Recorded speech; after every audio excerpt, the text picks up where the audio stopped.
Blessings, blessings, blessings. Blessings, everybody out there in the universe. My name is Sean Myrie, and I'm your host of the Down to Earth podcast. This episode is called Doomsday. Now, I'm going to give you a little description of this. You heard about Doomsday in the movies, Hollywood, TV, the media, and history. They've been talking about this Doomsday. Event, a cosmology, astronomy, occurrence which causes the end of the universe, in which it destroys the planet Earth, a global cataclysm, right? A localized event causing widespread death or destruction. Now, Doomsday. They have something called the Doomsday Clock, right? The Doomsday Clock. You've been hearing about this for a long time if you are into like science fiction and all types of stuff, right?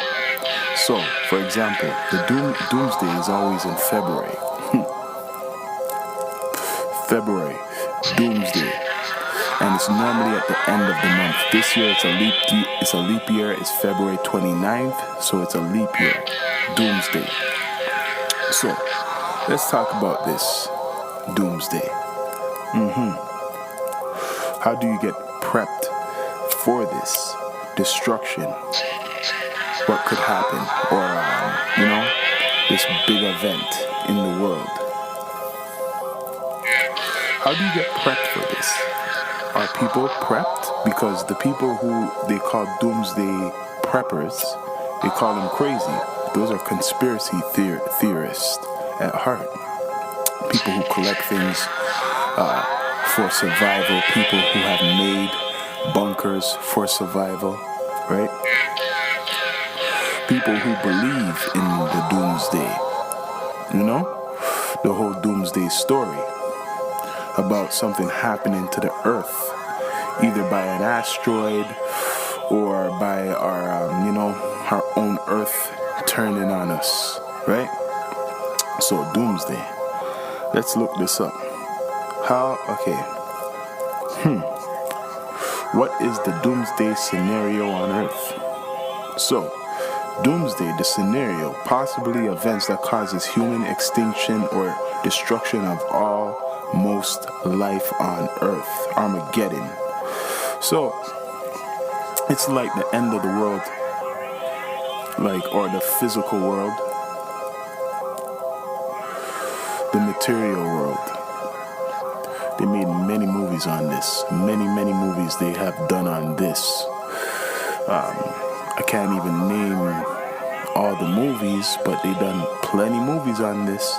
The world either flooding, the world, or it's overheating, or something's coming to hit the earth, right? We've seen them. Hollywood made many of them. Many doomsdays movies have been out. You could just look it up right now on Netflix or wherever, right? So are you ready for doomsday? Most people who live in cities, I don't think you're ready for doomsday. Even people who live out in the country, they ain't ready for doomsday if it does happen, right? How will you survive? Where's the first place you would go if something big like that was to happen? Like, not necessarily the whole world is ending, but like destruction is coming. Like a flood, a big flood. What would you do? Or just like an earthquake, a huge global earthquake, and you survive through the earthquake or the destruction. Where would you go for your food? Right? Do you have any survival gear? Are you ready to fight looters? Because when things like this happen, people, their nature, their human nature changes because they're forced to survive. Well, I know one main place to go is where the food is. Food. Because everybody wants to eat no matter what to survive. So you probably would go to your closest grocery store, Walmart. If you have a vehicle, you'll be going to the gas station to fill her up, and probably fill her up more and more. You'll be looking for weapons so you could protect yourself, of course. Where would you get the weapons? Because you need a license for a gun, so now people are going to be searching for weapons, and the first people they're going to go to is the law enforcement. Law and order will have to be really enforced, because that's what would happen. The military and the police are the only ones in Canada, for example, who really have the control of the weapons. People do have weapons, but it's not the same as our brothers and sisters in America. But even in America, what would you do? Yes, you will take up arms for sure. A lot of people down there are already compared to a lot of places. There's a lot of communities or groups of people who believe in this doomsday, right? It could happen any day.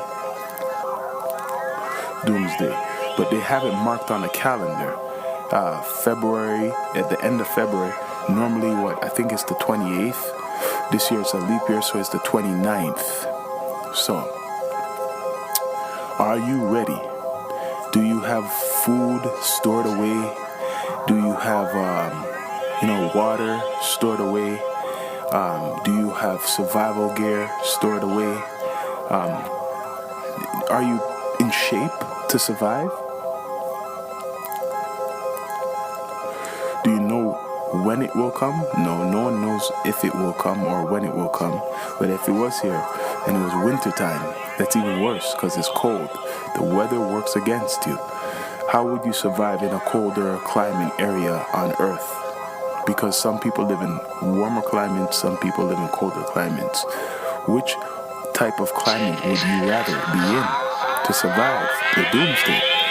Right? I know there's a lot of info online about the doomsday. There's a lot of info, a lot of stories.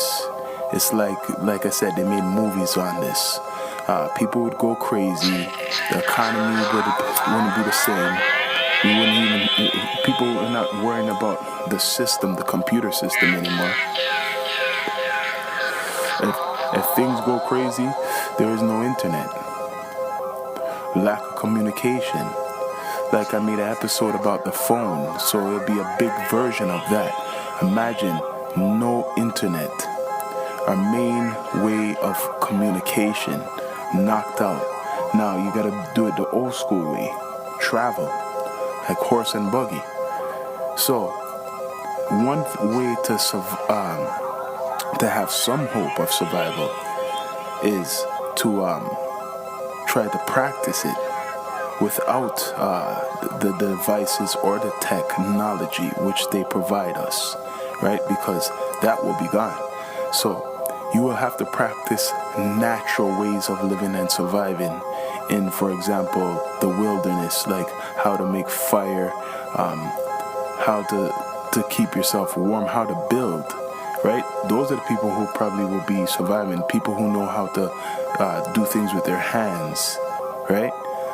They can make things, and that's what you need in the end times of the society, what's here. Because doomsday doesn't mean, like they put it, like all these natural disasters is what will make doomsday. That's what makes doomsday. Natural disasters, right? I don't know if war is included, but these natural disasters could be even man-made, right? Weather weapons, we heard about that, like we heard about them people talking about this over the years, conspiracy theorists, and they even had Nostradamus episodes about weather weapons, military creating are interfering with the natural elements of the earth to make weapons to just throw things off, right? To defend themselves against, I don't know what, but I guess themselves. But yeah, doomsday is something most people don't know about, and most people, they ain't ready for it. They're not really ready for it. Only a certain percentage of people are ready for this, and it's a small percentage of people. Very small. Those people are looked on as crazy people. They're not looked on as serious. They're looked on as delusional, mad people. Yeah, doomsday is something that is like scary to the world. No one wants to go through that, right? No one wants to go through that. Okay, now, I remember doomsday. They used to always talk about 2000, right? Let me just read this small bit. Doomsday 2000, term coined by the Canadian computer consultant Peter D. Jagger. I never heard of this guy. In 1993, to describe the operation and financial impact of the defect of the contemporary computer hardware and software known as the year 2000 problem that caused the computer programs to incorrectly perform arithmetic or logic operations. Damn, this is something. I didn't even know about this. I just stumbled up on this. Something to do with Canada. So we're really involved in this whole doomsday conspiracy or doomsday story, right? It's called Doomsday 2000. Doomsday 2000. I never heard of this. Interesting. As you remember, they had Y2K 2000. Everything was supposed to shut down, right? There's that, look up Y2K. Now I'm reading this. It's interesting. Let's see. By Canadian computer consultant Peter Jagger in 1993 to describe the operation, financial impact, and the defect of the contemporary computer hardware and software known as the year 2000 problem that caused computer programs to incorrectly perform arithmetic or logic operations involving a date beyond December 31st, 1999. In the late 1990s, corporations and governments spent millions of dollars and thousands of hours to correct the problem and avert a potential consequence. So, this had to be set. There was a time set, and 2000, it confused them, right? And this is linked to this guy, this Canadian, a consultant, D. Jagger, in 1993, to describe the operation and financial impact.